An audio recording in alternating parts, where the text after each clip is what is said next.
Hello, this is Lee with 82 Gaming 12, and I'm back with, let's see, I think video 12 concerning my playthrough of the Battle of Talavera with 3 different game systems. We've got the Bataille, Espagnol, Talavera. Then we have Talavera and Vimero, originally by the Gamers. Well, I think the Gamers, the system is the Gamers, but the game itself was designed by MMP, Multi-Man Publishing.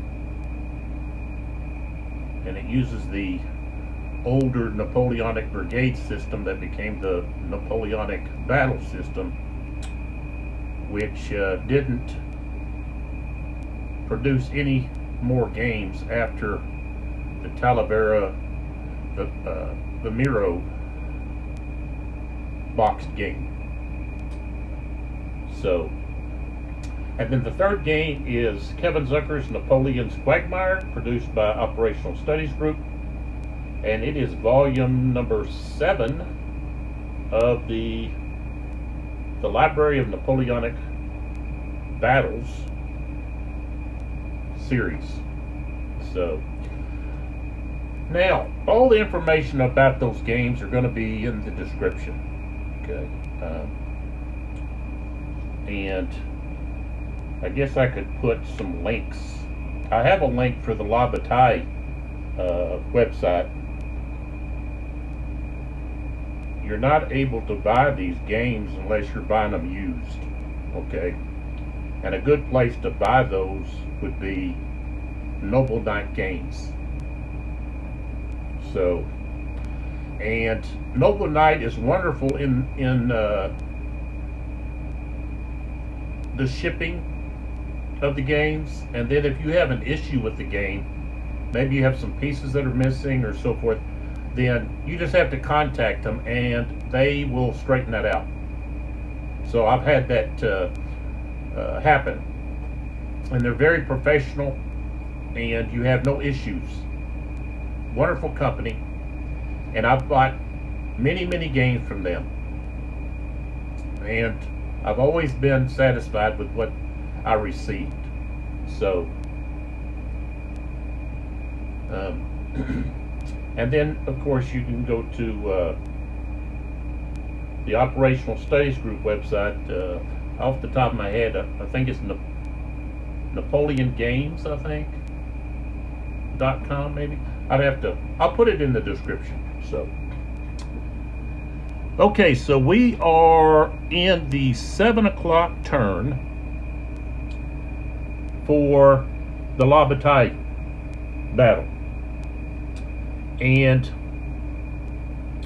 I've had some back and forth about how I'm doing the command system and some of that, and I'm really trying to stick with the Regulations 22 with most of what we're doing. Okay, I am using the charts from the Regulations 30. So,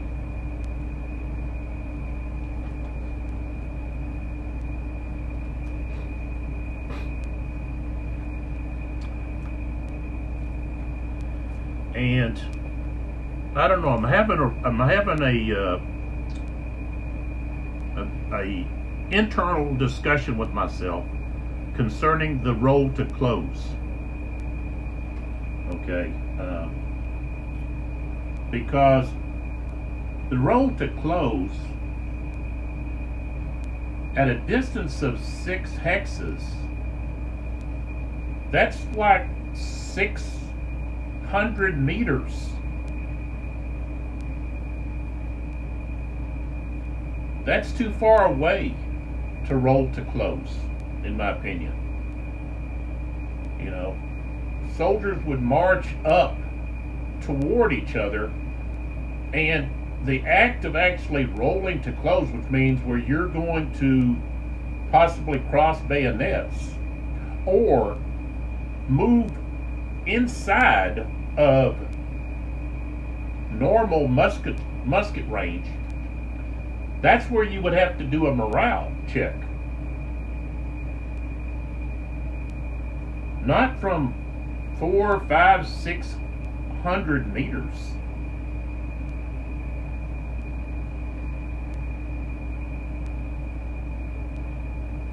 So the road to close, I don't really think that's very historical.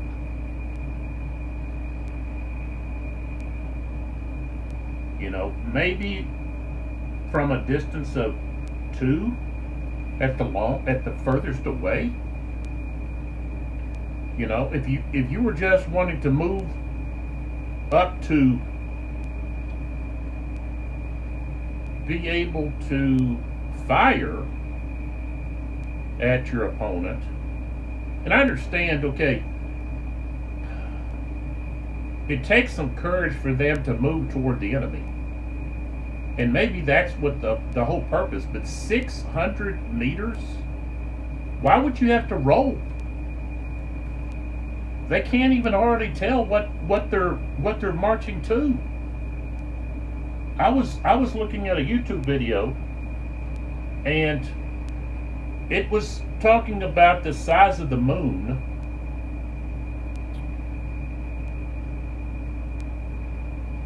compared to the sun and so forth, and other moons. And so they had a tennis ball, and they showed it right there in front of the camera, and then the guy went 100 meters or yards, one or the other, away, and you could barely see the tennis ball. Okay, you could not distinguish his features, and he was waving that tennis ball, and that's the only way you were able to see it. So that's at 100 yards or meters. I don't remember what the specific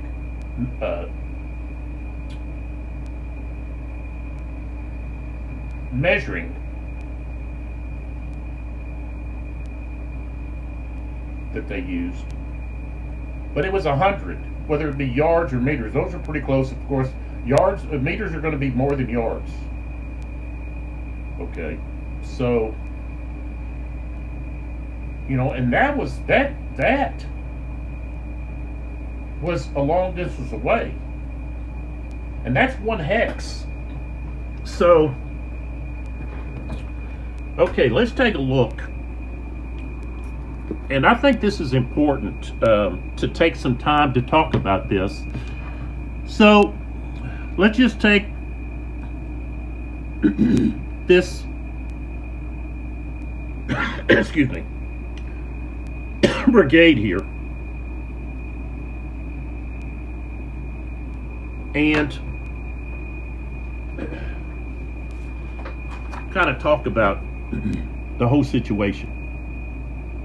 Okay, and say, okay, so here's the enemy. You got skirmishers, but of course, say whether you go with the guy that's prone, which you can't really see, but this guy you can because he's standing. Okay, so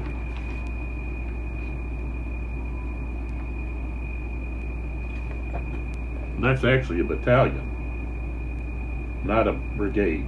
Battalion.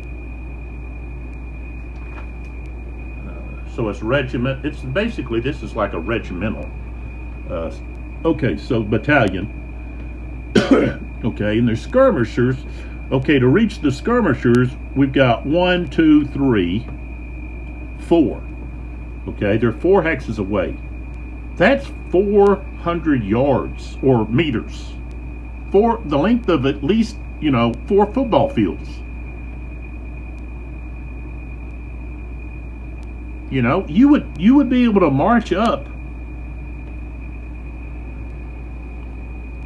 Okay. So here we're 300 yards away. Here we're 200 yards away. Okay. And then if we get adjacent, we're 100 yards away. Okay. Approximately. They could be at the front of the hex. Okay. Or they could be toward the back of the hex.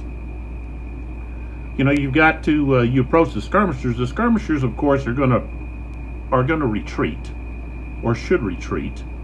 Okay,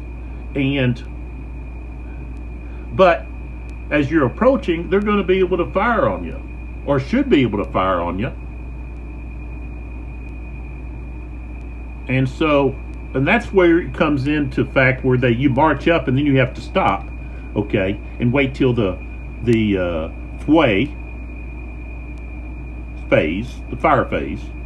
They can fire, and then when it goes to the assault, then they can just retreat. Okay, so that simulates that firing as you approach. But I don't see, you know,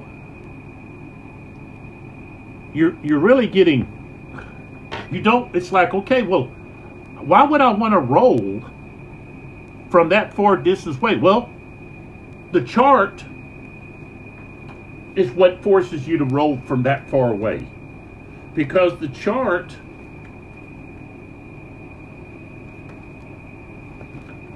and the thing is, okay, also the other factor is having to do with size.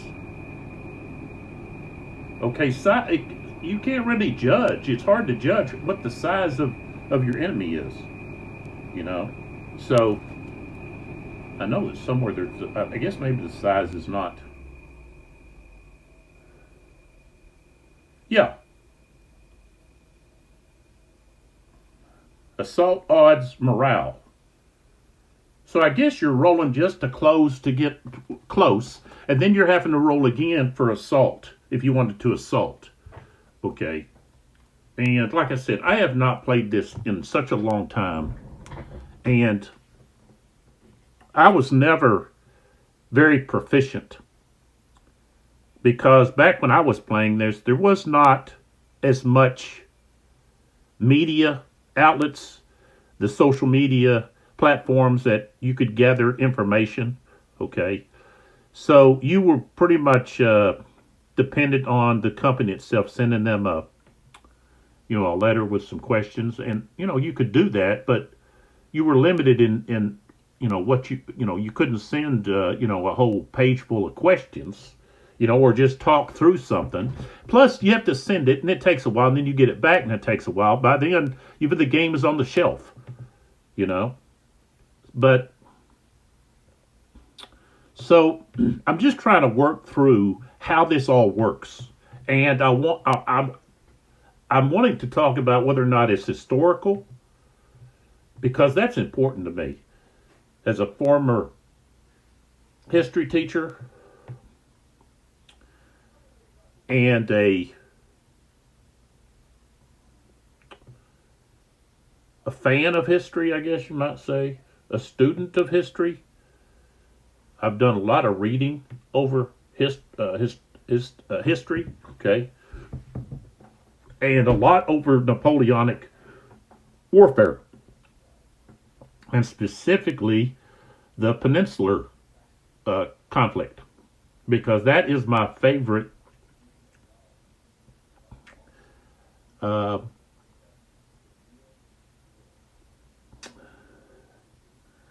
guess area, or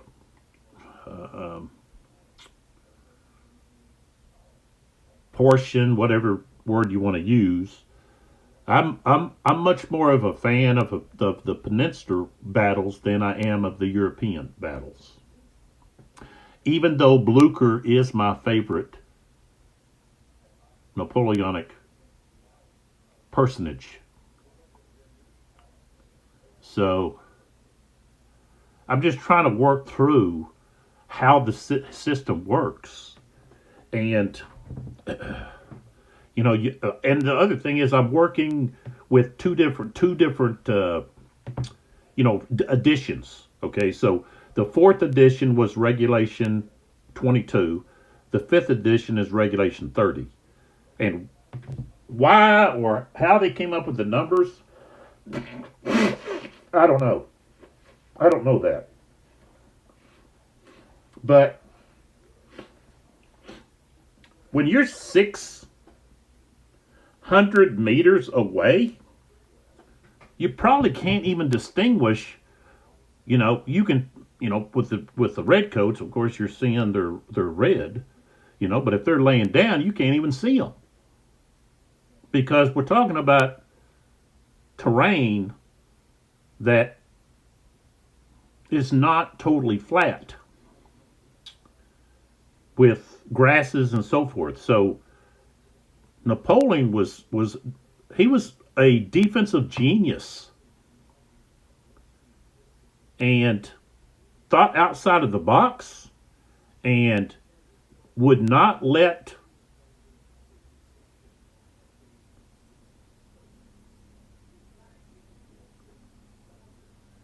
ideas of the past and doctrines of military warfare at the time to dictate to him how he would fight. So he was concerned about his forces. Not only was he a master at supply, and he learned this early on as a junior officer in a campaign that did not go well for the British because of supply, the lack of supply. And so, plus his experience in India was so instrumental in his preparation for fighting in Spain and Portugal. It's like he was molded by a higher power to command this army. And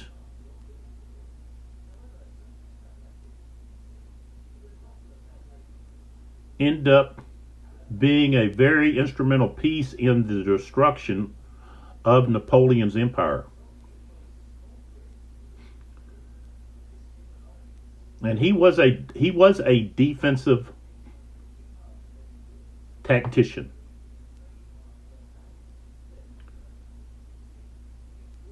He did have some offensive battles where he was on the offensive or took the offensive, but generally he was on the defensive and he was outnumbered. And he had to train the Portugal units and also helped to train the Spanish units. But of course, with the Spanish units, Cuesta and some of the other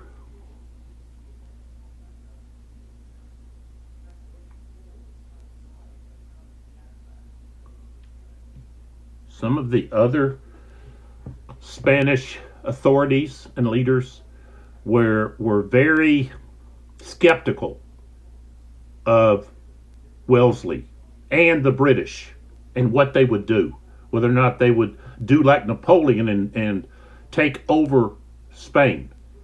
What Napoleon did is he invited the Spanish king and queen to France and to parley, to talk, okay, and I guess to entertain and so forth. And when they arrived, of course, he basically imprisoned them and put his brother, Joseph. What happened here? Oh, I had something fall, and I had pieces that just went flying.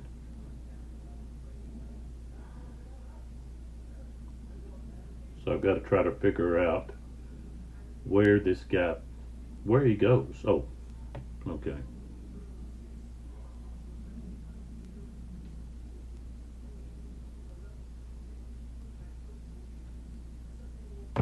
Okay.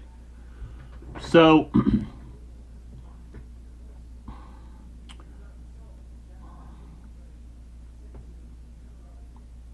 to me, rolling to close would not begin unless, of course, you're moving toward artillery. Okay, if artillery is in the area, of course, your troops are not going to want to move in the direction of artillery. And so there I could understand, okay, you're going to have to, because the artillery is pounding you where you're standing. Okay, so if you want those troops to move forward, you're going to have to roll to close. And I understand that. But if you're not getting hit by artillery, then I don't see why you would even roll to close until you were like 2 hexes away, where you could then actually move into, range of the enemy's muskets. So, for example, you would, when you got within 2 hexes of an enemy unit, unless it's cavalry, okay, we're talking about infantry here. Cavalry, it could possibly be like maybe twice that, like maybe 400, but still 400, that's 4 football fields. So,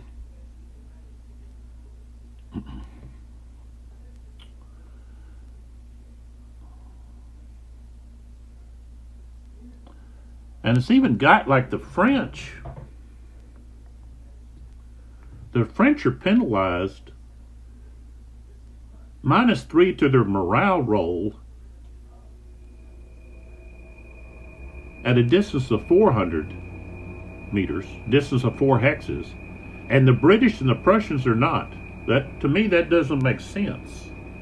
It would be based, I don't understand why the French are penalized before the British or the Prussians. I would think the Prussians would be penalized before, but then when you get to, it's like the British, for some reason, have a better, or more disciplined or something, that they're, from 3 hexes, it's just -3, while the French and the Prussians -6. You go to 2 hexes away, it's -6 for the British. You may say, well, what are you talking about? Right here. So look at this. And this is to roll to close. Not to stand, but to close. And so the British, okay, it says it applies to the British, the King's German Legion, Portuguese, and the Hanoverians.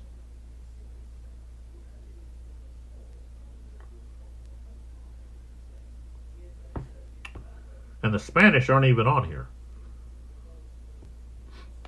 The Spanish are going to be worse than any of these. Maybe you're doubling it out here. The Spanish just did not want to move to close combat. So, and all of them have a -12 when they're adjacent, which, I guess is understandable. But, the French would be more experienced than the British. But I guess they're saying, well, this is through Europe too. It's not just the French against the British. Okay, so here the Prussians are going to actually be the Russians, the Saxons, Austrians, so forth. And it does say the Spanish throughout the Napoleonic Wars is 3 right here, the Prussians. So, but okay, so if you roll way out here, then your troops are just going to move, and so you got a better chance of rolling from way out here. Well, what's going to happen is they get closer. That's where the morale is going to factor, not way back 500 meters away. The troops are just going to be moving because they think, hey, we're moving. But if they're moving toward artillery, they're going to be, So I don't know about these numbers here. So I'm going to go ahead and use them, but I question that.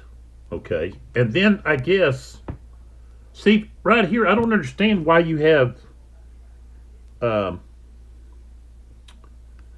why isn't this just added up here? You know, you got distance. Well, I guess because they're just dealing with distance. And here we're dealing with the actual morale. But this is the odds assaulting the target hex. You know, well, really, you know, how do you know how much you're facing? You know, so I don't know. I'm just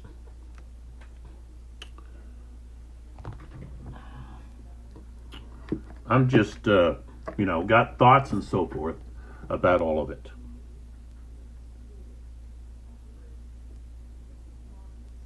So questioning, nothing wrong with questioning and wondering how everything's set up, but to me, you're not gonna. Your troops are gonna wane as you get closer and closer. So rolling before you even move up there is like pointless. So I guess that's where you don't have to roll at 6 hexes away or 5. You can wait and you can move up and then roll. But the bit the fact the thing I'm questioning is, okay, if I'm rolling at 6 hexes away, and then that I'm not going to stop until I get adjacent. Well,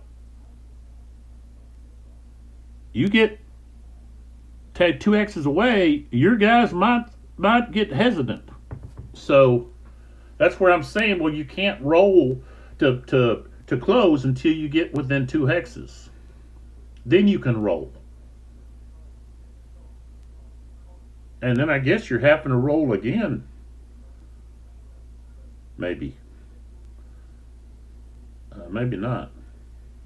That's the other thing. There's some things that are just kind of fishy. Like I don't quite understand some of it, and you know, I don't have anyone to bounce. I don't really have anybody to bounce ideas off of. I guess I can get me a La Bataille buddy, media buddy, media platform buddy, and we can, play on Vassal, and I can, get some of these ideas straightened out. So, okay, so finally getting to the start of the 7 o'clock turn after a lot of nonsense talking. And like I said, you can always fast forward. So, okay, so we have the command prephase. Before that, we've got the random event. And with the random event,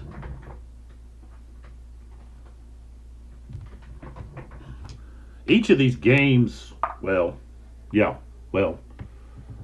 it seems like they all use roll one die, and if it's a 1, you got a random event. And guess what? I got a 1, so we've got a random event. And with this, Talavera, let's see what, let's see here. Where's the random event at?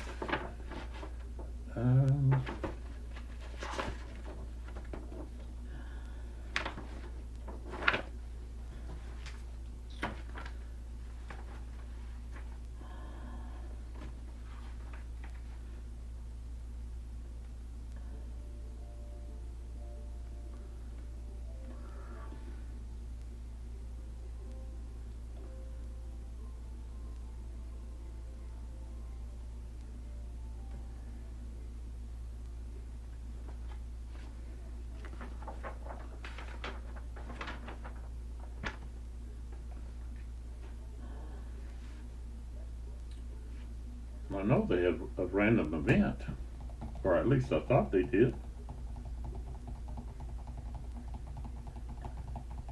Maybe not. Okay, not worry about it. Okay, so the first thing we have to do is we have to have Napoleon do his ride. Okay, and that's something that I don't know. I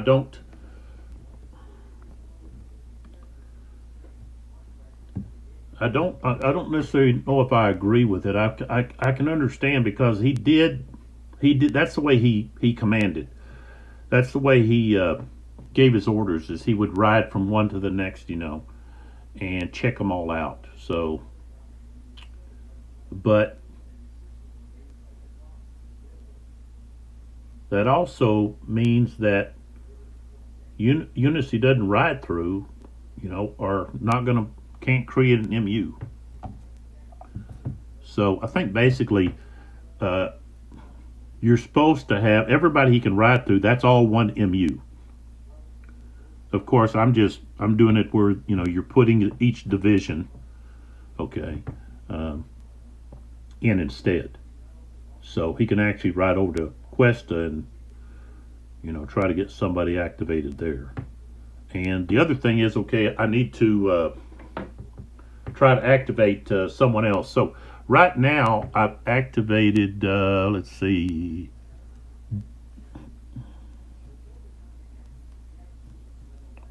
Both cavalry divisions.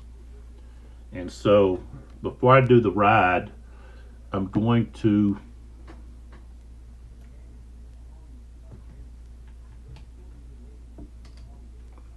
see if we turn this off, what happens. I know that's the one that's causing all of the headache there on the lights. Okay, so we're roll. We got to pick one of the divisions and then activate it. So um, let's try to activate Bassincourt here. Okay, so I have to roll a. Now he is far enough away from the enemy, so no French combat unit is within 10 hexes. So I get to add one to the die. So I got a 4, which becomes a 5. So he is going to be activated, and that's the 5th division. So the 5th division is activated. All right. So now let's focus over here on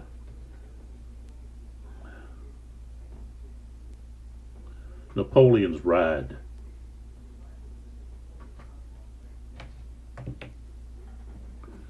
So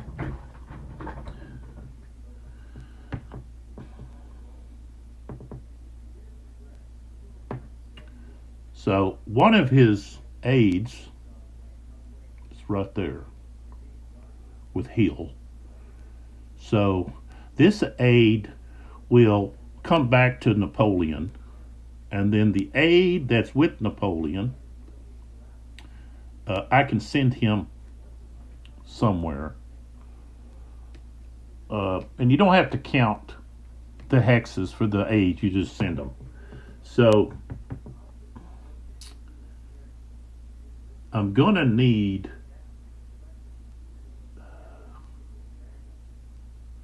to activate Hill again. So the aide will go back to Hill. Okay. And then Wellington is going to have to, he can activate Mackenzie, okay, because he's with Mackenzie. So that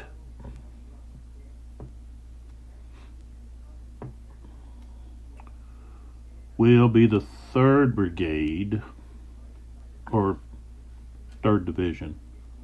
Okay, so put him in the cup.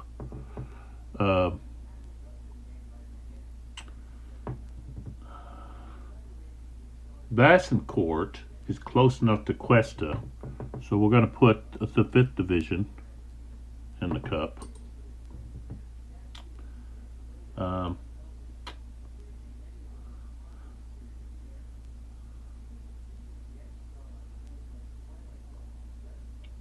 I guess Albuquerque's going to have to roll.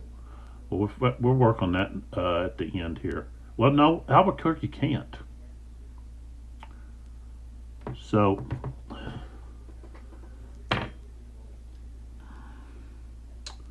the only one the I'll have to continue activating Albuquerque and his cavalry. They have basically an order to go to a specific place, so that'll have to be the MU for that.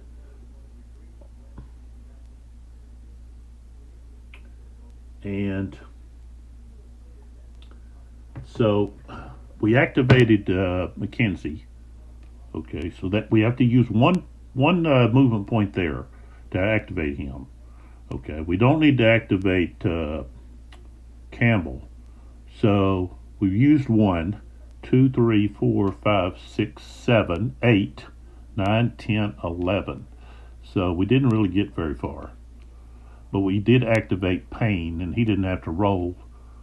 So what I have to do basically is try to move these commanders in positions where they will still be able to command their troops, but we have a smaller area that Wellington has to ride back and forth from. So, all right, so we activated the cavalry. Where are they at? Right there. And that's about it, I guess. We do want to, well, we can't roll for.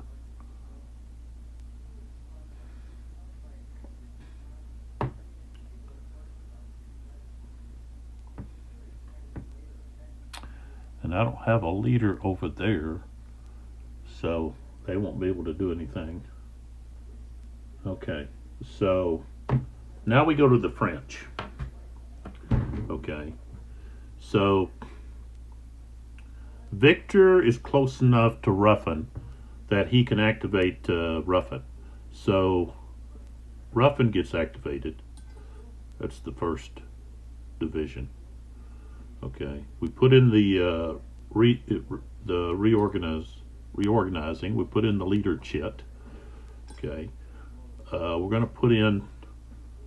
I'm going to go ahead and put the both end of turns. But if I don't have at least half of the activation, the MUs, then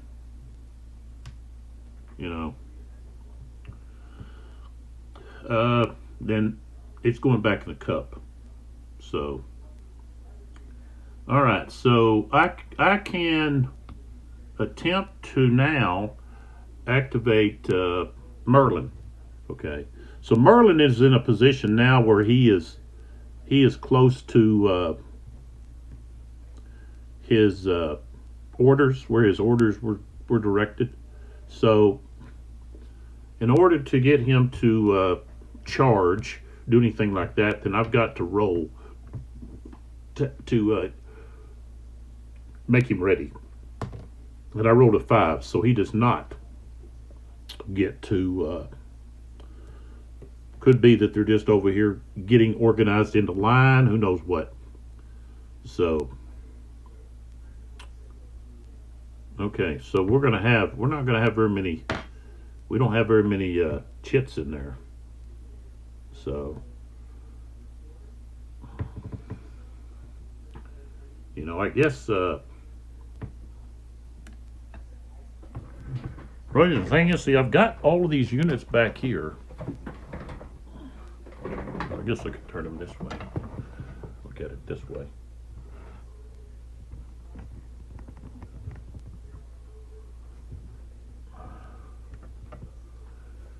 But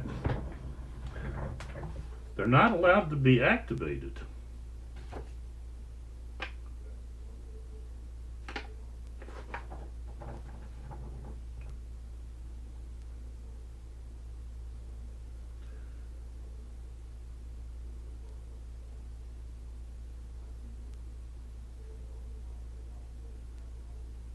So they've got to take control of the DO hex, which I have marked with that blue, one of the blue discs. So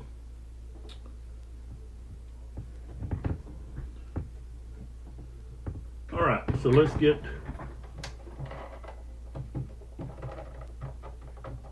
going here.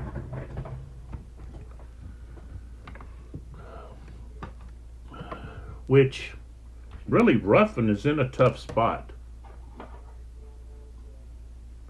So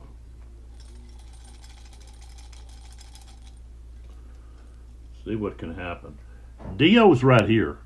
So they've got to work through these units here to get there. This is the LA, which is where Villiers and Lapice will end up trying to go. Okay, so the first one I pull is in command. So that means I can move the leaders. That's what that signifies. I don't have the normal chits. I don't have one of the newer games. So, and this is the leaders on both sides. So, that are not part of an MU. So, okay, right here I'm going to move this aid, okay, which is Sebastiani's aid, okay, and I don't quite understand why they're going with Merlin. Merlin's just a light cavalry. The fourth ought to stay with the fourth, so I don't quite understand why the aid is going there. Where's the aid going?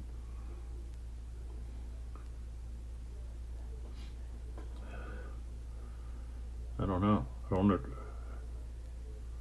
Well, I guess he's going with this artillery, which shouldn't be, because it's not part of Merlin. But oh well, I sent it. So the aid's going to go with the artillery there. Okay, so he moves up to where that horse artillery's at. Merlin stays there.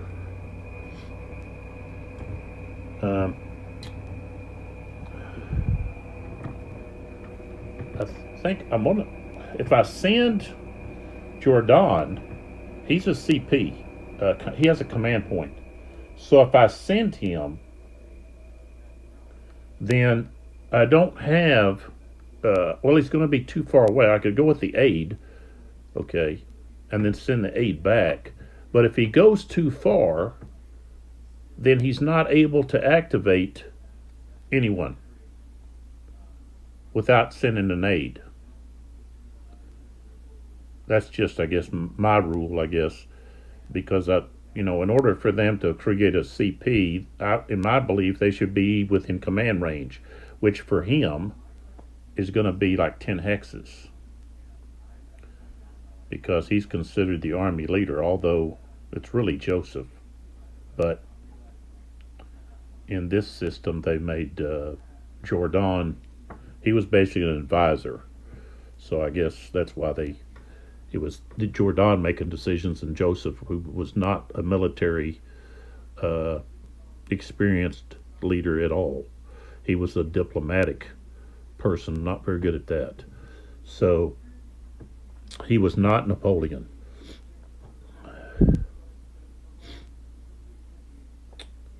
So if I move him, I could move Jordan up with an aid, and then when wanted to move, then or of course he can move so that he's within closer range of some of these other units and the leaders. So I think that's what I'm going to do. So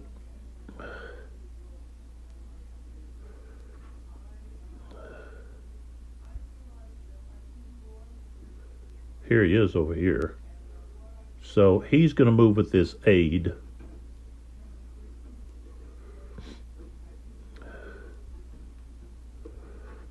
Napoleon stays there.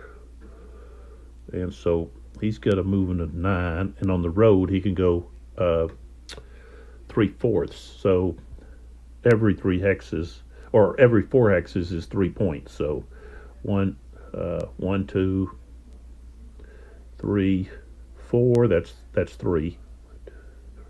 That's 6, 4 right there. That's 9. Okay, so he's moved.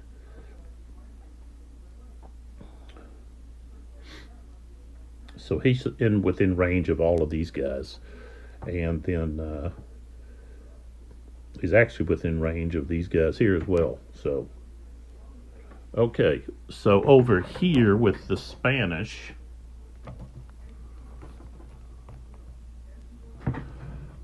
of course, well, Albuquerque's part of a MU, and Bassincourt's not. So I can move. Let's see. Okay, so division leader.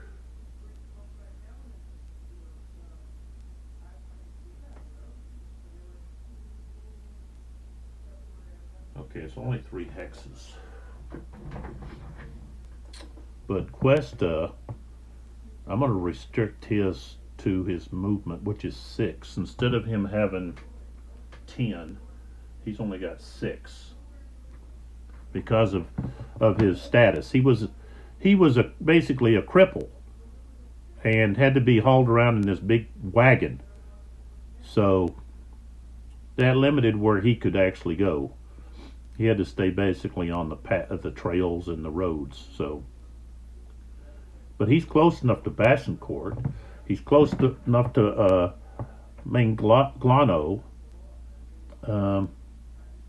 Hinestrosa is going to have to move. Let's see. Yeah, he's going to have to move back.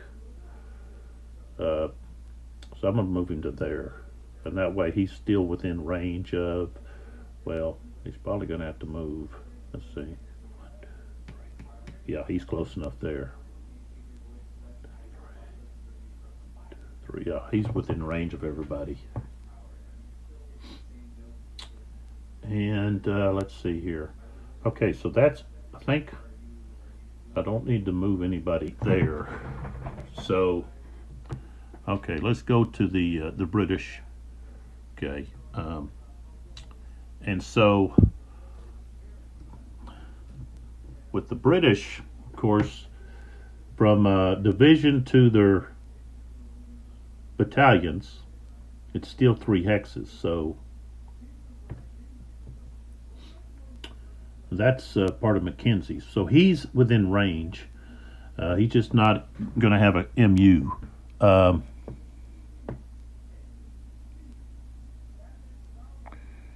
And Hill, okay, he has an MU. Okay, so he is. Let's see. I got to put him in the cup. Did I put him in the cup? No, I didn't. Okay, let's put him in the cup.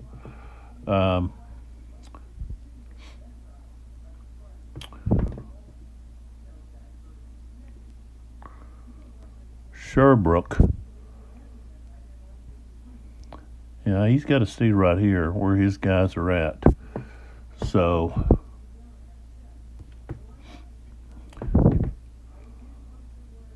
okay, now Napoleon has already moved, so he can't move again. So, and the thing is, he's not stacked with anybody. Okay. And I've already moved who I wanted to move here. Victor's close enough. So, okay. Now we're ready for the next chit here. And it's going to be the 2nd Division is going to be able to move.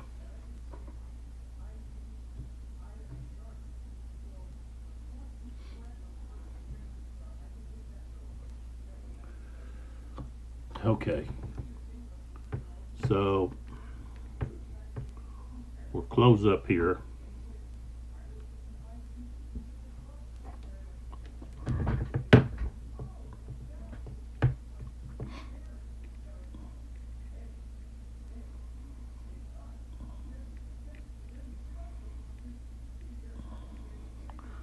All right, so this guy's in line.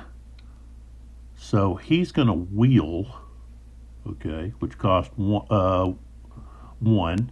His movement is reduced by 2 because he's moving in line. So he's only got 4 movement. So that was 1. Okay. And then he's going to go here. That's 2.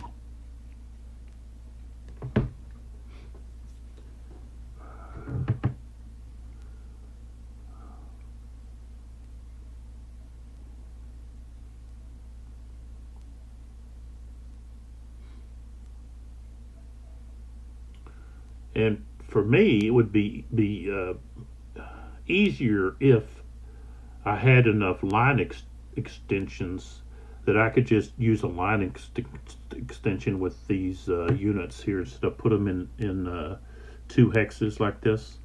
Because with the way things can easily move a little and shift a little bit, sometimes it's hard to remember which units are in 2 hexes and which units aren't. So, okay. No one else is moving here. What else we got here? Okay, we've got the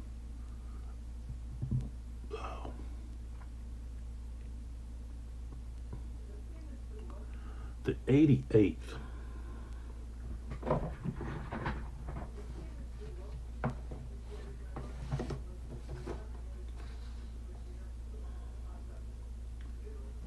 Well, I can't do it that way.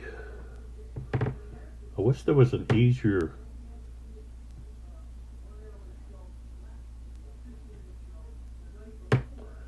way. There it is. So the 88, that's part of the, okay, that is the 3rd division. So sometimes I have a hard time reading which number means what. So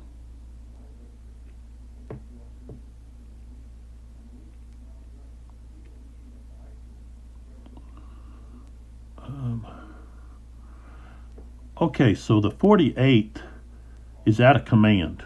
So he's going to move to get into command.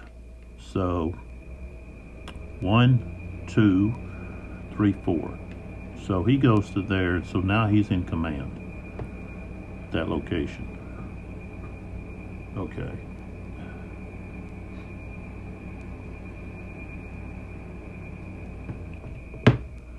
And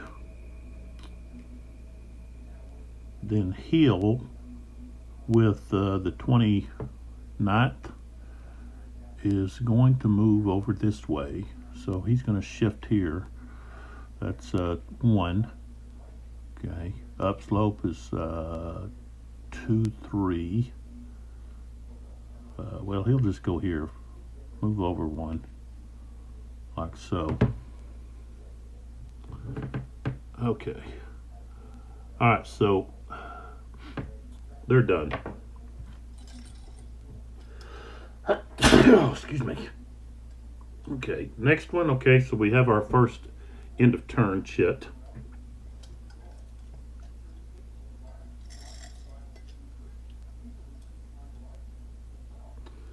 Okay, so we have the 2nd Cavalry.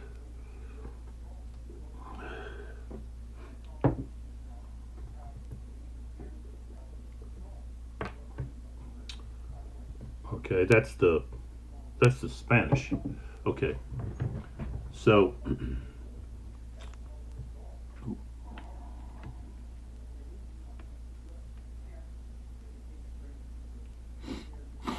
okay, so that's Albuquerque.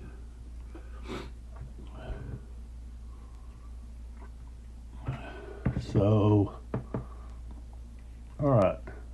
So 1, 2, 3, 4, 5, 6, 7, 8, 9, 10, 11, 12, 13, 14, 15.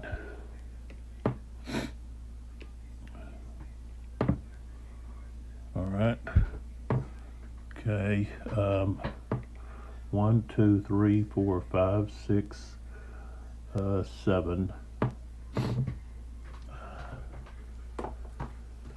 To go up slope is cost them a lot Yeah, 3, 7. So that's 10, 11, 12, 13, 14.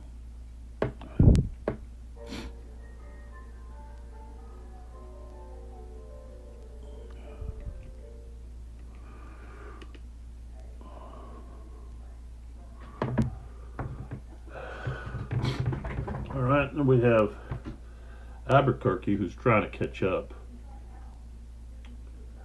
1, 2, 3, 4, 5, 6, 7, 8, 9, 10.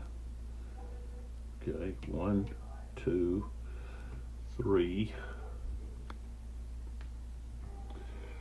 4, 5, 6, 7, 8, 9, 10. Okay.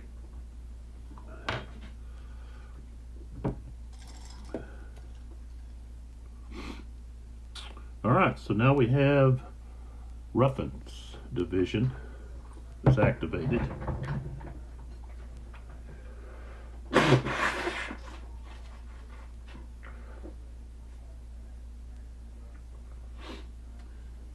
And there may be some hardcore Bataille players out there that are cringing over my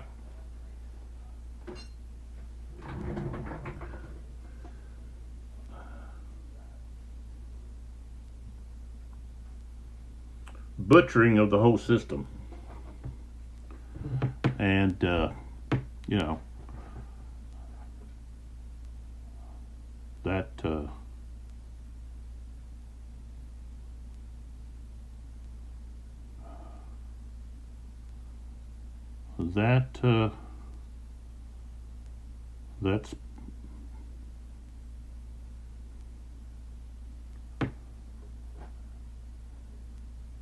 that's okay.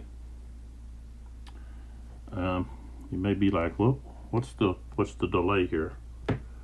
Well, I'm just wanting to examine everything, and maybe I come from this angle.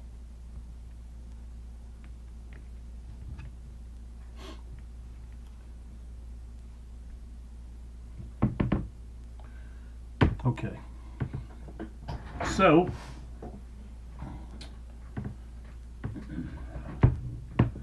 here is Ruffin. Okay.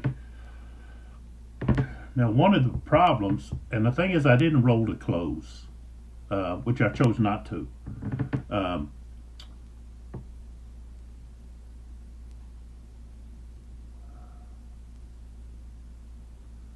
Because they're not planning on assaulting. They're just planning on moving up there to fire, which attacking him possibly in the flank. Maybe I'd have to roll to close here. From here, I'm 2 hexes away.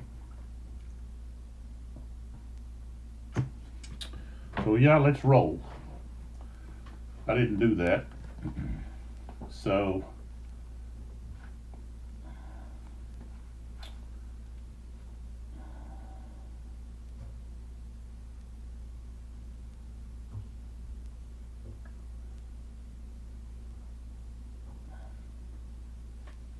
but I'm not planning on assaulting.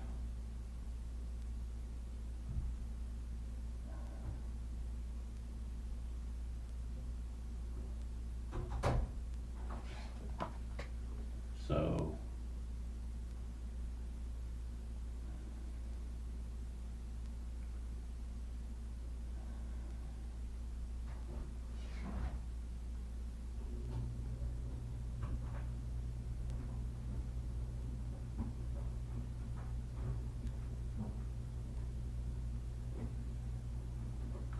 and I'm not seeing anything that would modify when you are rolling to close against an enemy's flank or rear, which I would think would be a positive modifier, but it's not even there. Okay, so we're rolling to close. So there, and this is who we're rolling to close against. Okay, so 2 hexes away, it's going to be -6. I rolled a 55, that becomes a 45. And I'm sure that they have a morale of, yeah, their morale is 21, so they can roll to close. Now I'm not marking them with a assault marker because they're not intending on assaulting. They wanted to just move up there. So, okay. All right, so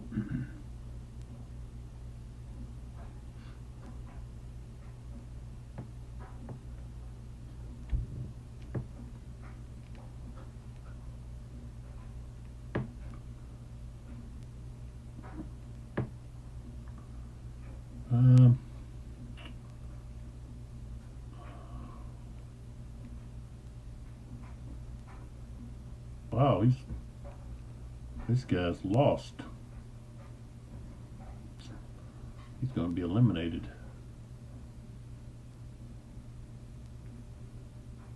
He's only got 3 left.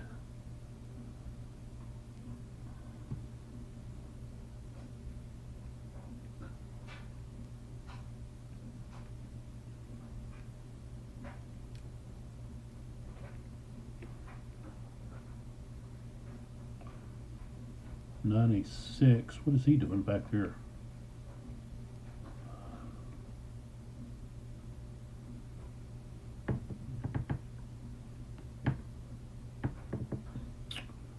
All right, I'm going to turn these guns.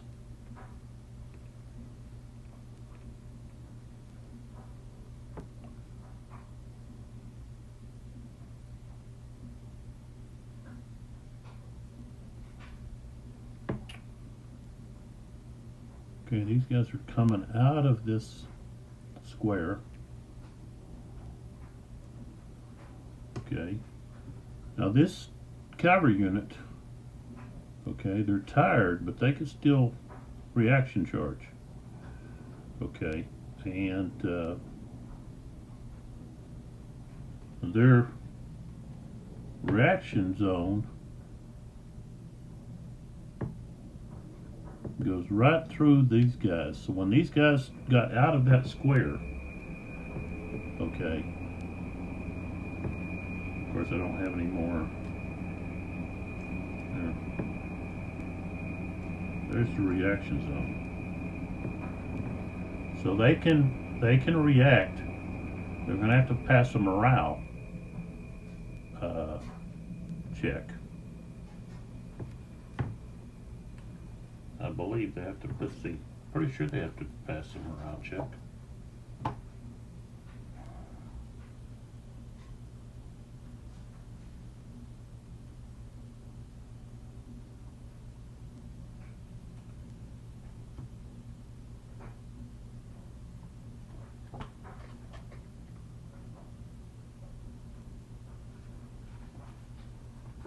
Let's see.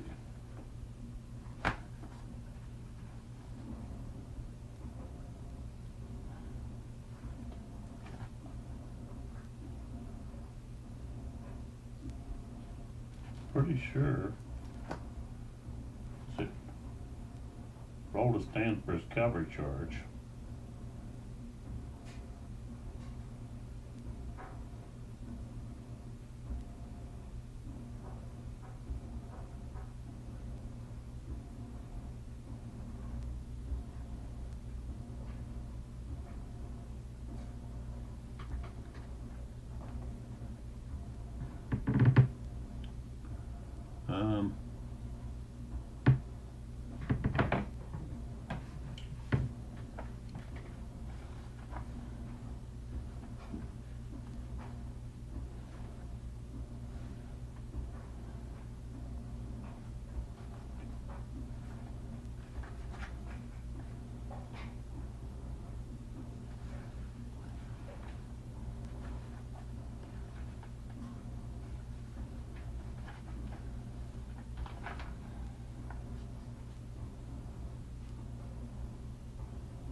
Okay, so they have a range. This is a, yeah, opportunity charge. Yeah, they do have to make a morale check.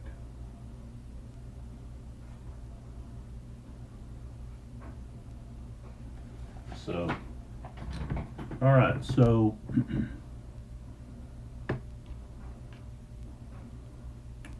31, if you can see that, 31 is their morale. Now, I wonder if being tired would affect their,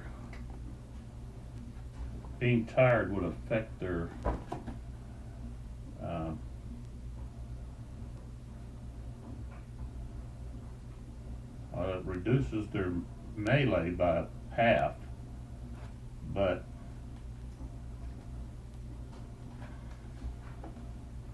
let's see.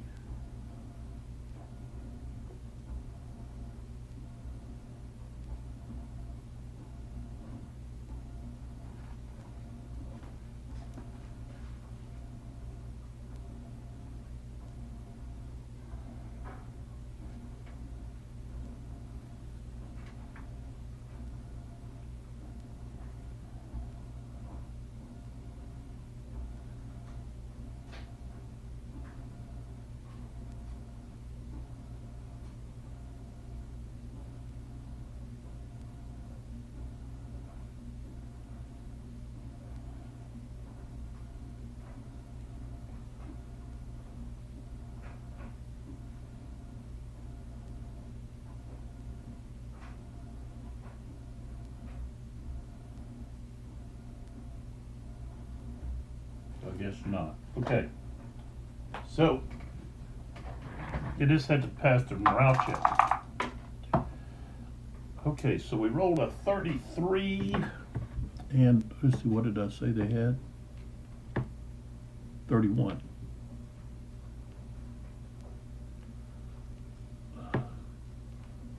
So, these guys are pinned. They're not going to be able to move. So,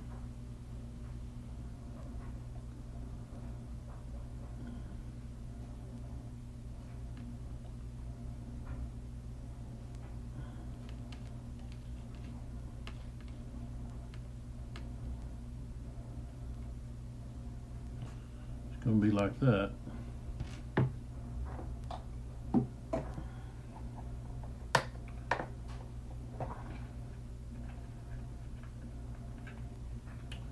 And this is going to be resolved during the melee.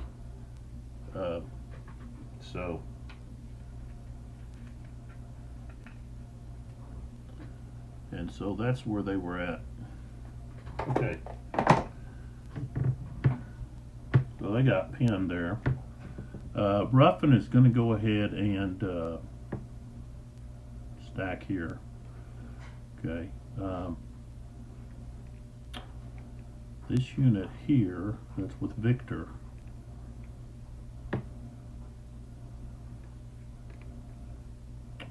is going to turn, so that's 1. And they're going to go 1, 2. The stream is in column is no effect. Wow. So 1, 2, 3, 4. Okay. And so right here, they acknowledge that they are going to assault that unit. So they got to roll to close. Okay. They have a 32. Victor, however, has a 9. Okay. So Victor's got a 9. But they've got a 32. So what that means is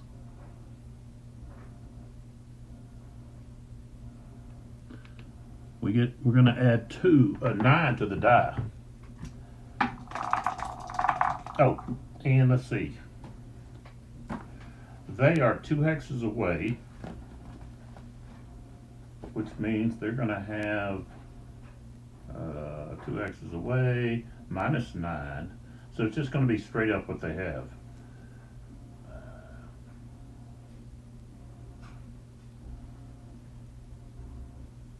Okay. 24. They do not roll to close. So they stop right there in their tracks. Even with Victor leading them on, they do not continue. And let's see here. Let's say Victor was here. This guy was actually out of command, so he'll have to wait until we get the reorganization chit. So, okay, so now we have the 3rd Brigade, or basically 3rd Division, which is going to be McKenzie. Okay. So, let's make sure I've got McKenzie in here where he needs to be. Okay. All right, so here's McKenzie. All right.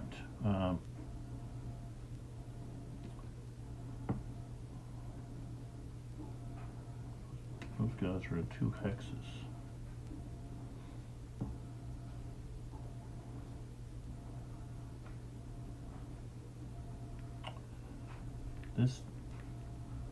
That skirmisher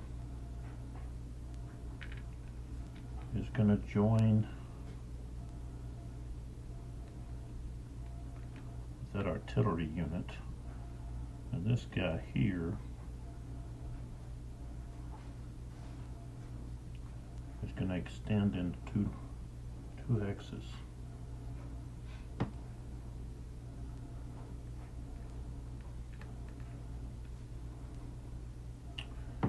And going to lay down. And the unit behind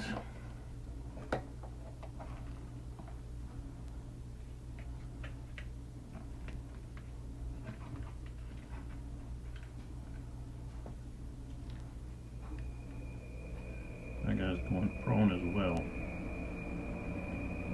Okay.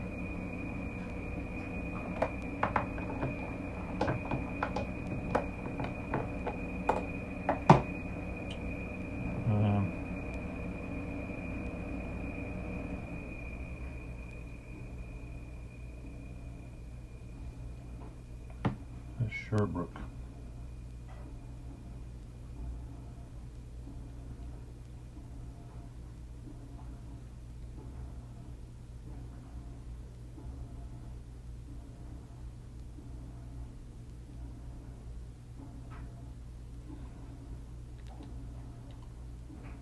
So Mackenzie's going to move right there. Okay.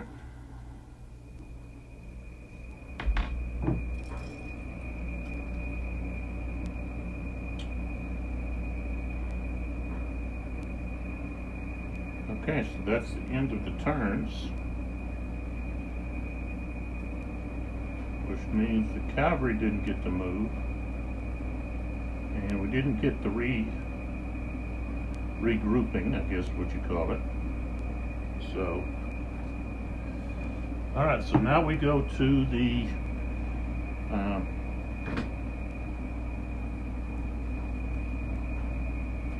fire phase.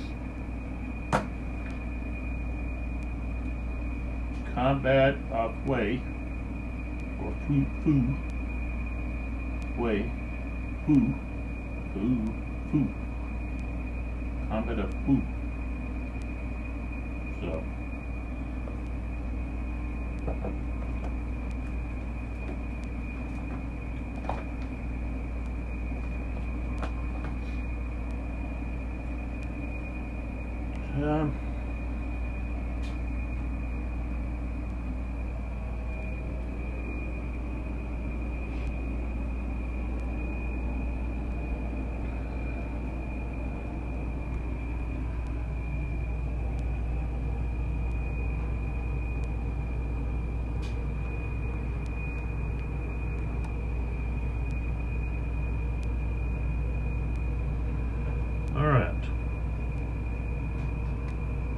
So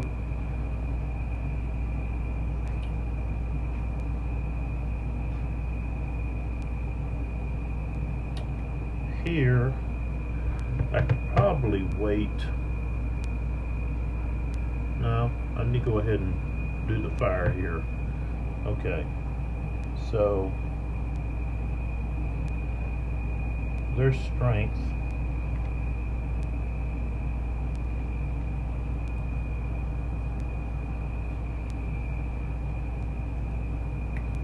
They got a 6. Okay. And the firing, of course, at the cavalry. So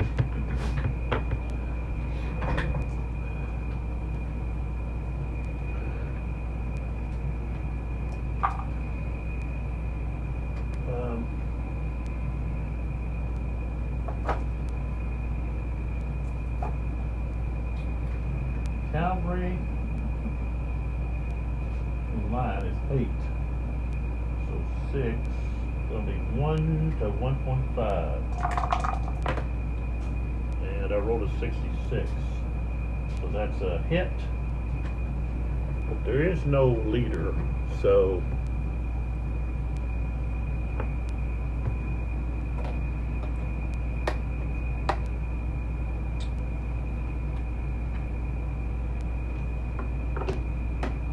all right.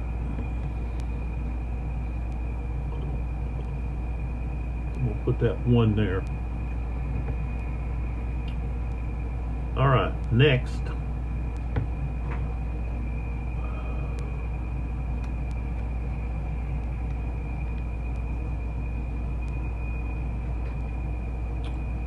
Let's go here, firing here.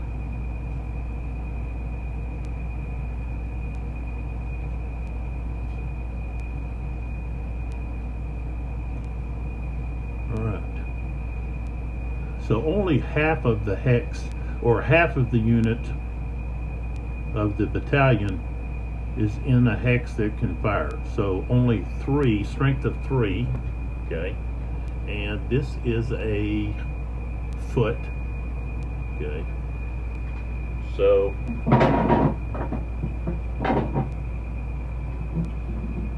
okay, British foot is times 4, so that's 12, and they're in column.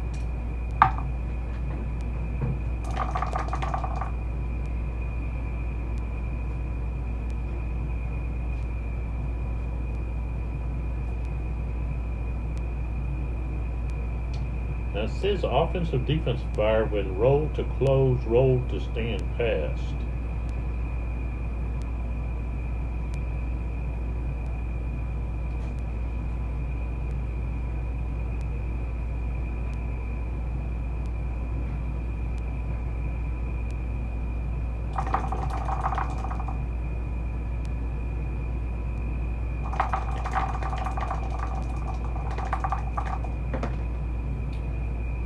So I said that was what? Yeah, 12 to 6. He's in column 6, 2 to 1, and rolled a 54, so that's a hit. And so let's see how many hits that is. Okay. So they're now at 50%, so they got to roll modifier wise. They have to roll. Let's see if they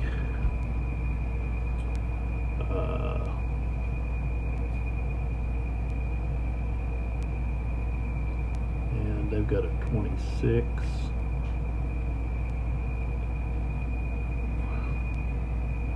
So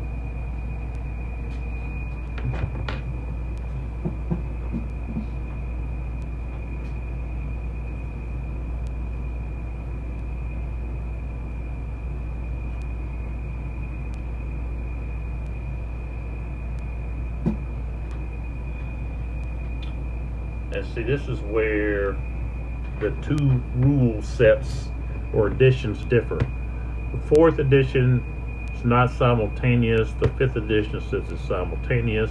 I want to say, yeah, it should be simultaneous. So we can go ahead and roll for these other, which they're all supposed to roll together. So if they do that, of course, those two would fire.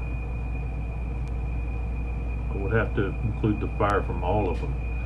So we've got this guy in line. So that's 16.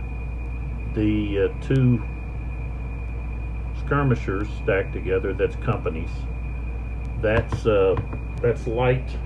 So that would be 5 more. So that's 21 plus the 12 is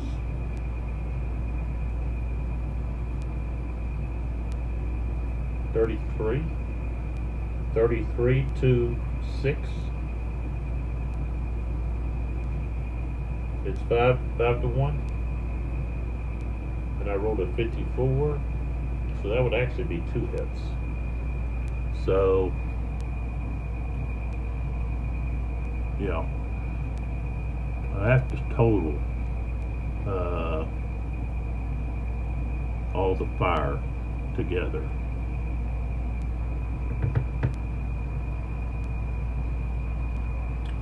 So they only have one step left in one increment. Okay. Now they can fire, and of course they're going to fire here. Okay. And they have a 7. Now, right now they only have one increment, so that would be halved. But we're doing simultaneous fires, so they would still have their full 7 because they had only, I think, one or two losses. And so that's going to be 7 against line, which is going to be 9. So it's 1 to 1.5. 64. So that's a hit.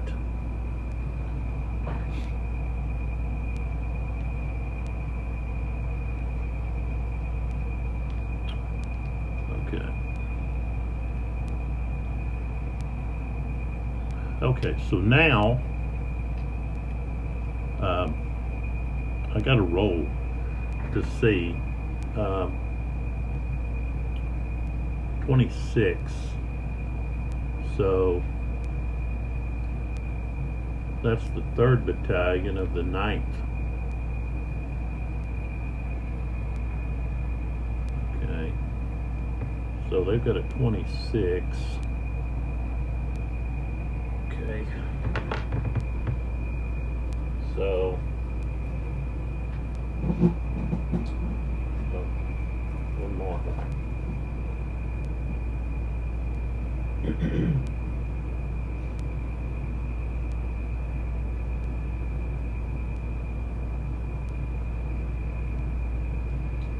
So they got -6.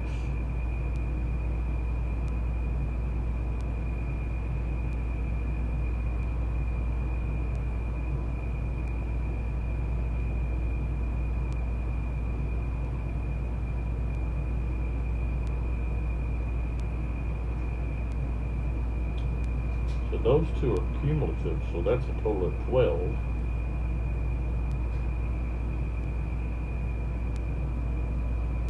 So 12. 62. They're going to pass. So they don't go anywhere. Even though they've lost all that.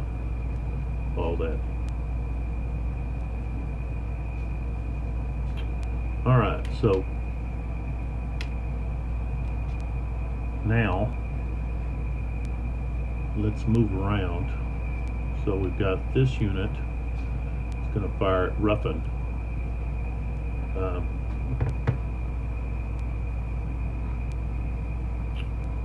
And I didn't specify that anybody was attacking or assaulting, so I guess they're not. All right. right, so these guys only have 3. They're in line, and they're foot. Yeah. Right. Yeah. So that'll be 4. So that's 12. Okay. Those guys are in line. That's 2 to 1. 23 is not enough. Even 2 to 1. Well, yeah. 23 need at least a 26.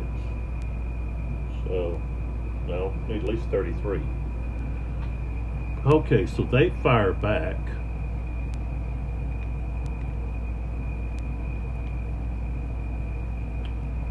Okay, 6. So they're going to have a half, so they're going to be at 3. So that's going to be 1 to 3. Yes, you'd have to get up 65 or 66 there. All right, then we move to here. Okay, to here. But then we also have this artillery right here that's going to include their fire here. So here we've got, you can only have 4 increments fire from a hex, so that's going to be, and I think they are light units. They just say detachment. Let's see if we got anything saying detachment here. Well, it'll just be 4, so that'll be 16, and then 15 from the artillery, 2 hexes away. So that's going to be 31 to 6. 5 to 1. 62. That's 2 hits.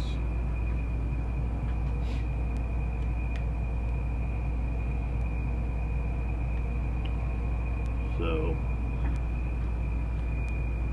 he's going to have to check his. He's going to have to check his morale.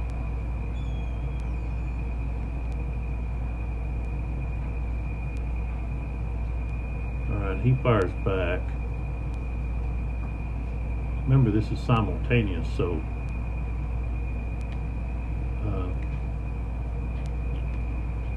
his losses don't affect his fire at this moment.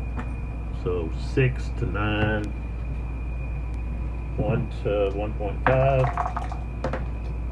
13's not going to do anything. Okay. Alright, so this artillery's already fired. So now what we do is we come back a little bit.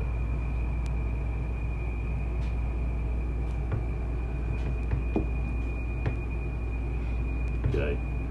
And so we've got this artillery piece here that's going to fire at this guy in line, right down this line here. So 1, 2, 3, 4, 5. That's going to put him at medium. That's 12. So strength of 12. He's in line. That's 9. Okay, so 1 to 1. Let's see. 3. Yeah, it's just going to be 1 to 1. 44. I'm going to have to at least a 51. Okay. So then we're going to have this artillery unit who's firing right here. 1, 2, 3, 4. That's going to be 12. Again, that's just 1 to 1. 42 is not enough. All right.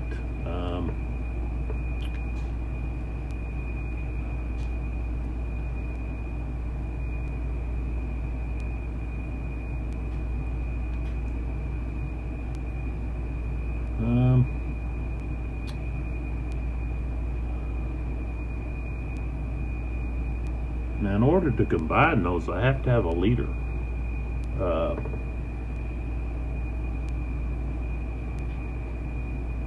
He doesn't have the special ability, but of course, Victor does. should have had him stack some of those artillery units and could have combined fire. Okay, so here 1, 2, 3, 4, 12 to 9, but he's prone, so that adds 6 more, so that's 15. So we're going to be at 1 to 1.5. 41's not enough.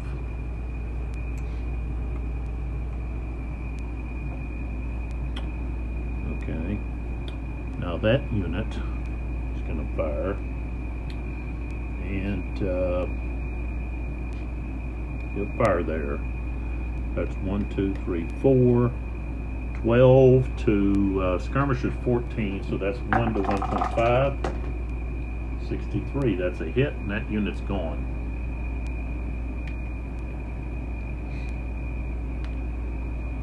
And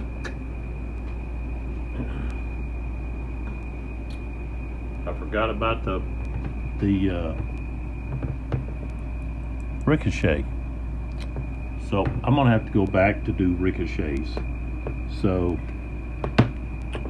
let me eliminate this guy. There he is. That's light.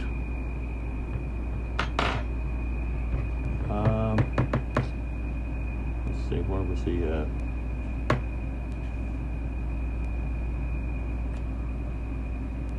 Sherbrooke, maybe?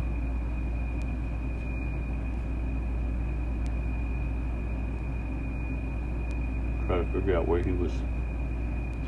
Oh, there he is. Okay. All right, so let's go back to the ricochets. So I'll mark this. We did this one. So this will be the one that I need to do next. So let me just go do this ricochet first. So he fired right here. Okay. So that's just going right down through here, which is going to put it right here possibly. So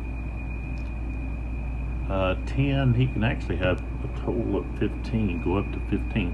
But if it hits a slope, and it does right here, that slope right there is going to end that one. Okay, so let's go to this one. Okay, so we missed here. Okay, and then the next one would be right here, and that there's no slope there. So we've got to check that unit. So 1, 2, let's see, here. Yeah, 1, 2, 3, 4, 5, 6. That's going to be strength of 9, and he's 15, so that's going to be 1 to 1.5. 44 is not enough, and so that's 6, 7, 8. Okay, here we have these 2 leaders. Could be Wellington. Nope. Okay, and then so 1, 2, 3, 4, 5, 6. Is that right? No, here. 1, 2, 3, 4, 5, 6, 7, 8, 9, 10, 11, 12, 13, 14. So Albuquerque.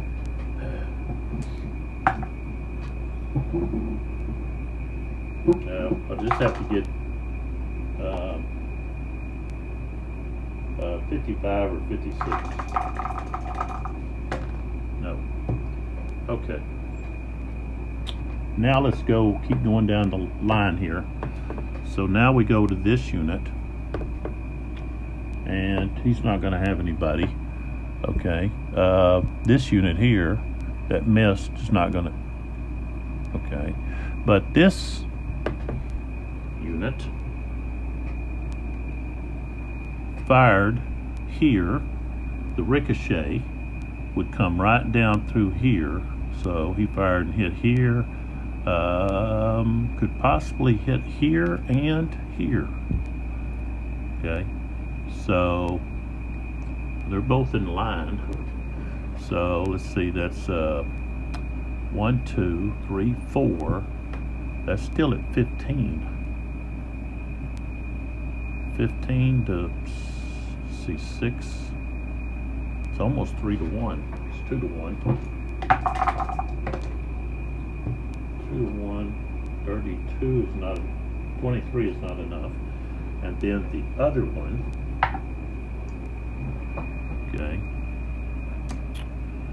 1, 2, 3, 4, 5, 6. That's going to be long, so that's 7. That's 1 to 1. Ooh, we got a 66. All right, so they take a hit.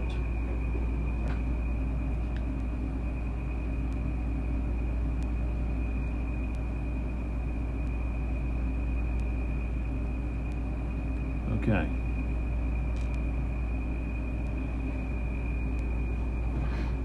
All right.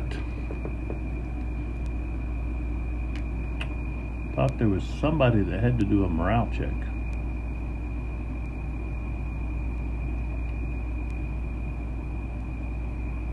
Guess not. Okay. So here's the next fire. And they will fire at this unit. So 1, 2, 3, 4, 5, 6.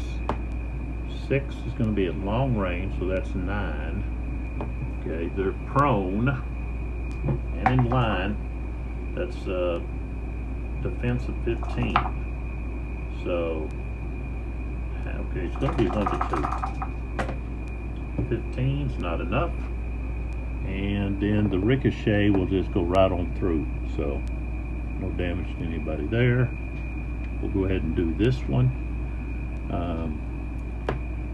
They're going to fire there. So 1, 2, 3, 4, 5. That's going to be 12 to 15. That's 1 to 1.5. Ooh, 65. That's a hit.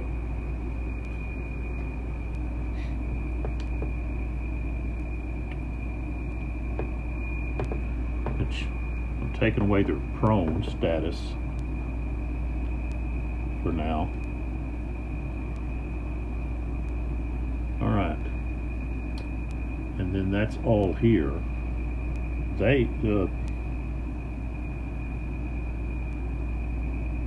unit here is like this. All right, so they are going to fire on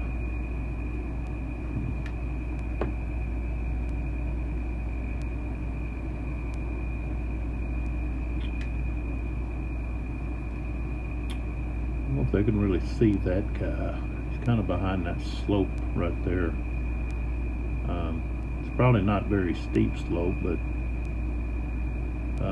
we're going to fire there. So 1, 2, 3, 4, 5, 6, 7, 8, 9. That's extreme range. So that would be a strength of 3. Might be better off going against the artillery. 6, 7. That would only be 7. So that would be, yeah, he would, okay, gonna be, but 7 against unlimbered is 16. So that's like 2.5. 1 to 2.5. Nothing. Now, ricocheted nothing, but here he could have ricocheted possibly into other units. So that was really, I should have done that, because the ricochet is what is really what you want to use. So right here, see, we could hit this guy, okay, and that's what we're going to do. That way we can hit like 3. We got 3 targets here. The ricochet is going to come right down through here. The French didn't line up like they should have. They should have spread out a little bit. So 1, 2, 3, 4, 5, 6. Okay, that's their long range. So that's going to be 3. And the thing is, they're not going to be able to affect these 2. I've already done that in prior turns, so I guess I just forgot about it. So the only one they're going to be able to do anything with is the front one. So that's going to be 3 to 6. That's 1 to 2. 24 is not going to do anything.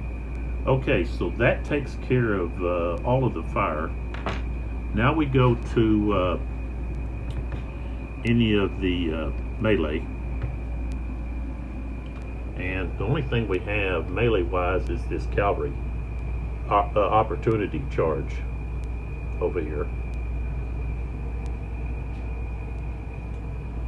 And I already did the fire, and I should have, because it's let me find, okay, the fire value,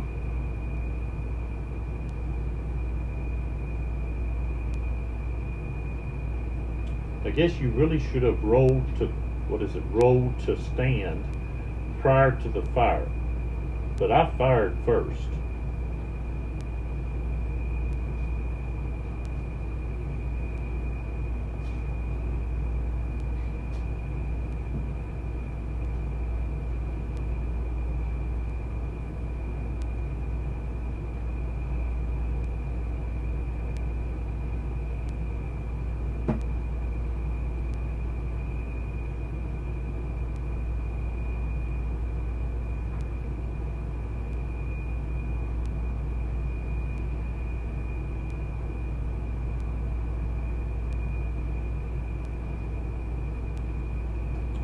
And the regulations 30 give prone only a +2.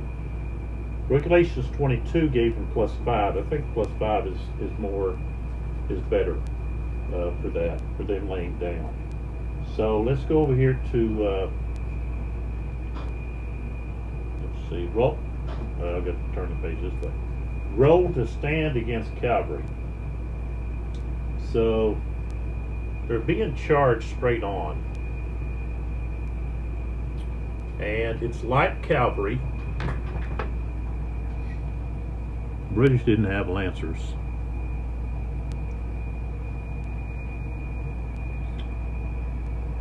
They got a strength of 26, but that's going to be halved because they're tired.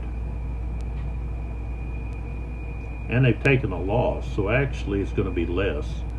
Let's say 26. So about 4, they're going to be down to about 22. And half of that's going to be 11. But roll to stand.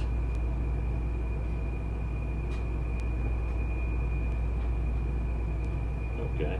Charge by light cavalry is going to be -3. Okay. And the modifiers are not cumulative, so you're just going to use the worst modifier.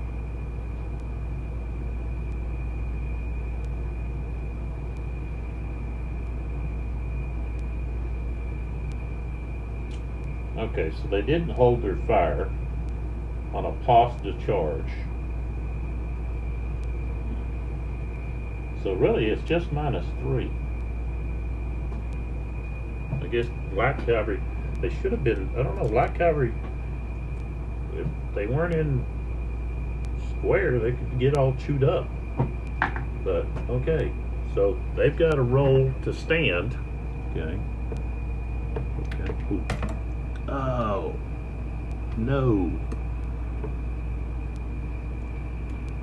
This stand that I'm using here could be a disaster. Okay, so they have a 32. Okay. And their strength is 14.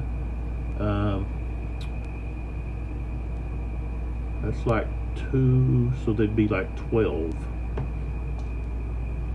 So basically it's 1 to 1. Okay. So 32 -3. Okay, they failed. Okay. So they're going to go to disorder.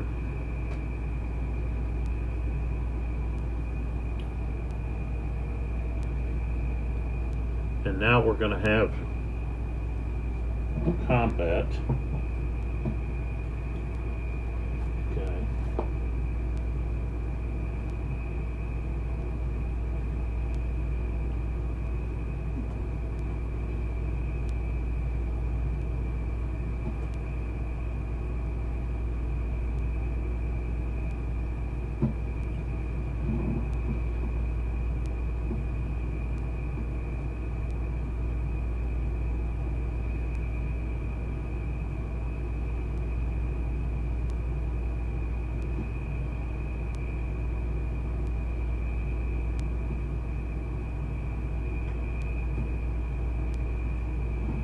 Okay, so the cavalry are going to have multiple modifiers. So let's come over here and take a look at the modifiers that we're going to have here. So, okay, they're not lancers. They're not charging flank or rear. They're not heavy cavalry. They are in a multi-hex line, so they're going to be by three seconds. So you take the 11, yeah, multiply it by 33. That's 33, and then divide by 2. So, so that's going to be like 16. So they increased by about 3. Okay, so they're at 16 right now. Okay, I already factored in the tired.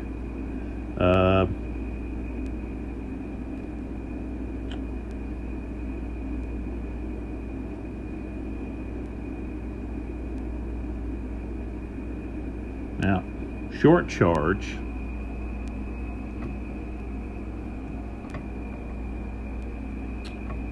Okay, with a short charge,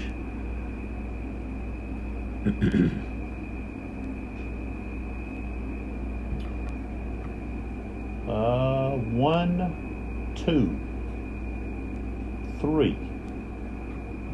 Okay, so they did move 3. So I guess I wouldn't consider that a short charge. Actually, I think you're supposed to. I mean, any opportunity charge would be a short charge, I would think. But I guess if it was less than 3. 3 is, if you charge like at least 3 hexes. Let's just take a look and see what the rule says on the short charge. I'm pretty sure that if it's maybe it's less than 3.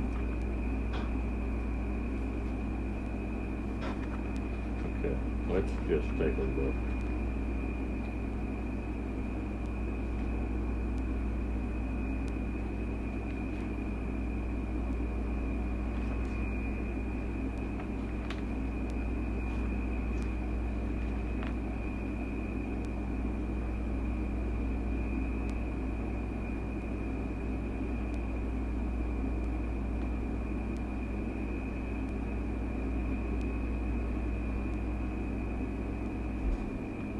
Well, it says right here that, okay, infantry and artillery units which were opportunity charged that failed their role to stand or rout, since they are adjacent to cavalry units. Pursuit losses are not taken.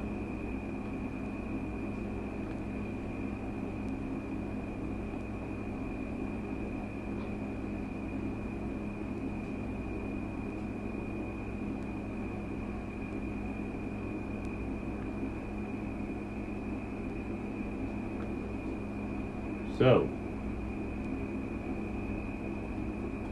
but they're going to have to take a loss because they're leaving a zone of influence.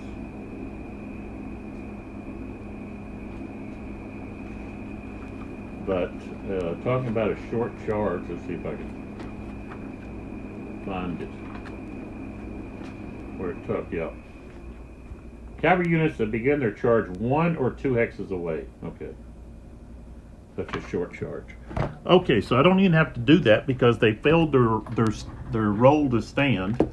So they are going to, of course, rout, which means they lose a step, and there's not any pursuit. So.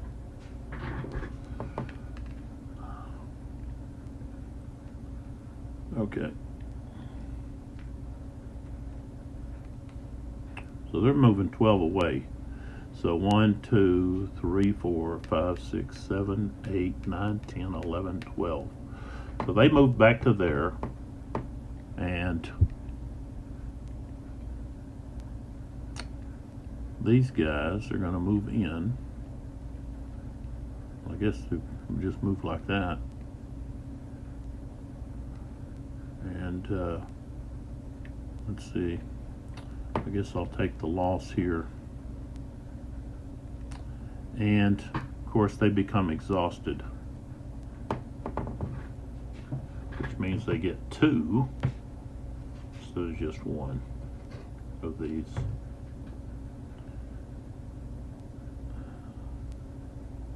Well, yeah, because they did melee, so. All right.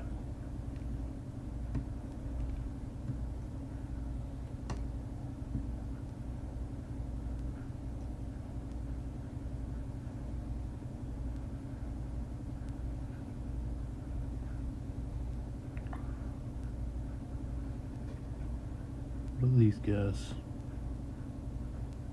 That? All right. So now we go to the last phase, which is the reorganization segment, which is where we're gonna do something about these units. Okay, so one thing is the cavalry here.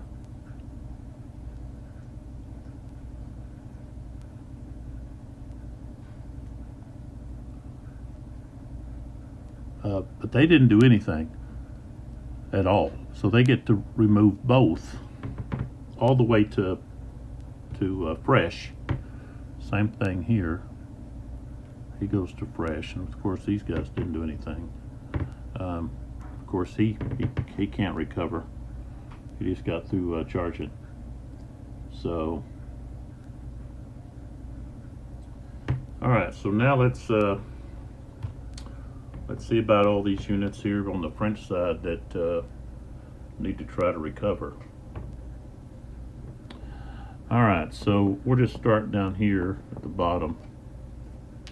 Okay. 25 is what they've got.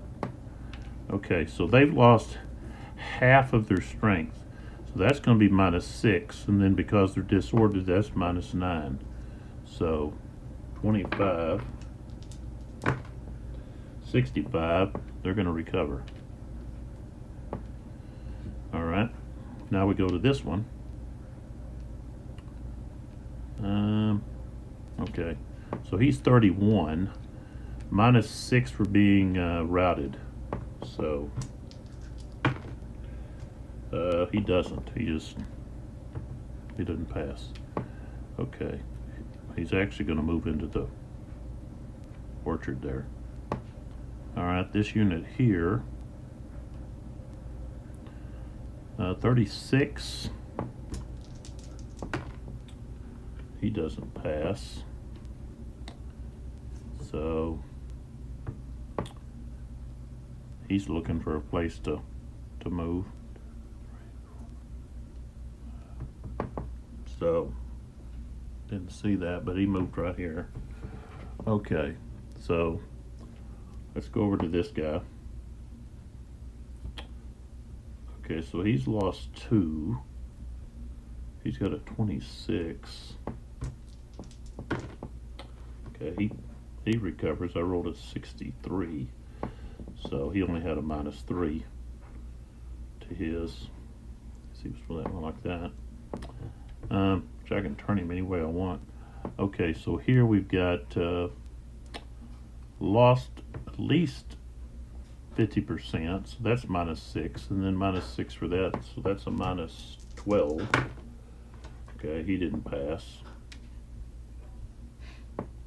So let's see, he's got what, a movement 6.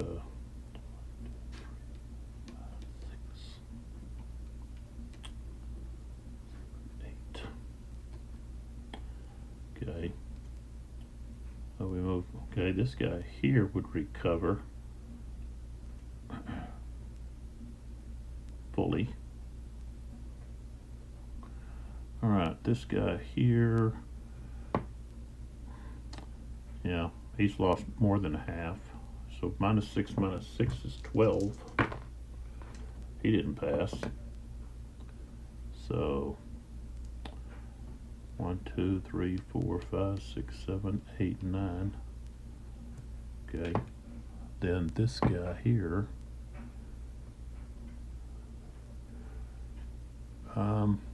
32.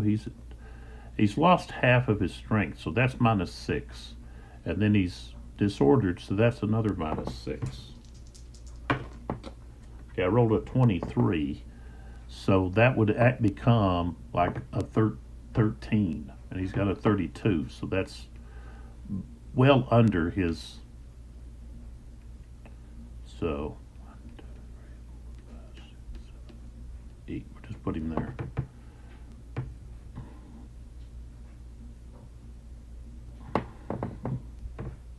All right.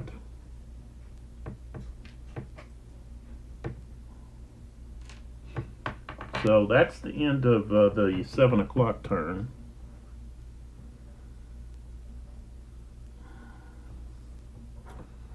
So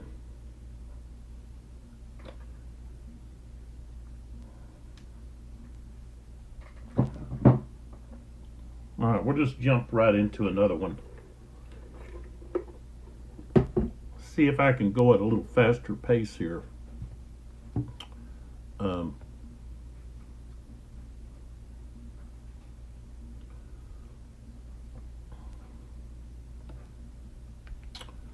All right. First thing we have was we've got to have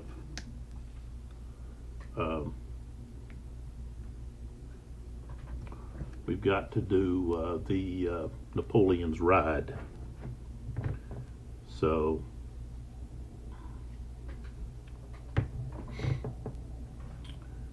all right, so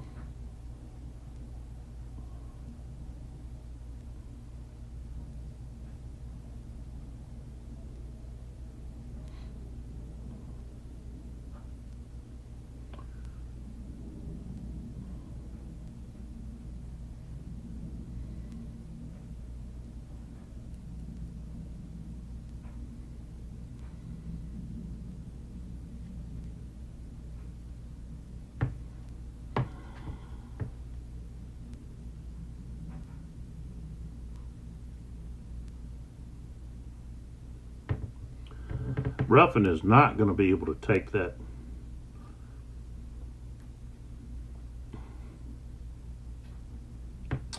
But I guess I've got to like sit around and wait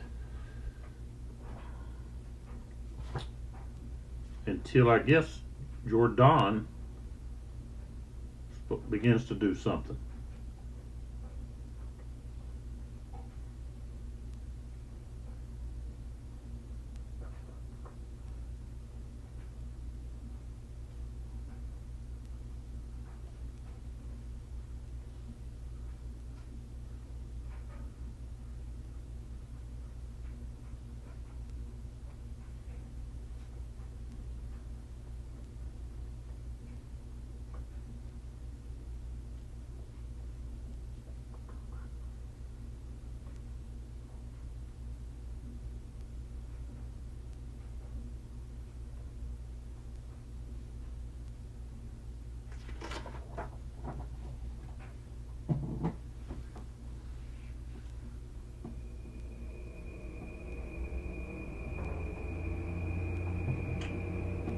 Now we still have a lot of time, but maybe Merlin can get over there to help.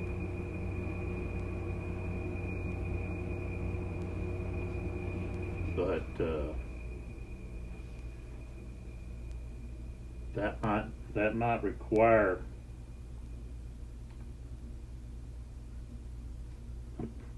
require something from Victor. Victor may have to move over to Merlin if he's not able to get his roll his for readiness, light cavalry readiness.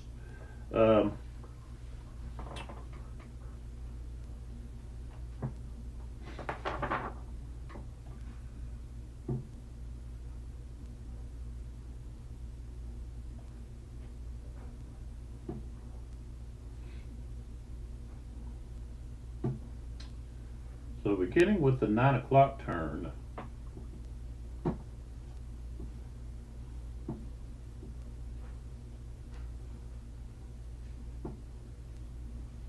we can begin to move the rest of the French army. So I've got to give Ruffin time to continue his onslaught here.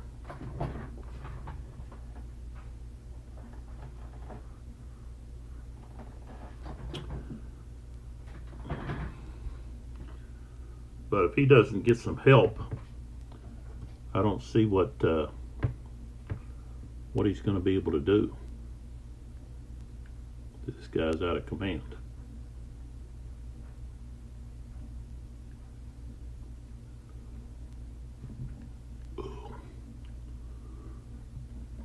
Oh. I guess when their MU is pulled, they should be able to move to get into command. And I was waiting to move him during the reorganization. I mean the regrouping. So, but see, that's what the regrouping's for.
Okay. Alright, so in the cup, we're going to put the 2 time controls, the regrouping, and the leader. Okay. And I'll pick up with the next video on the next turn.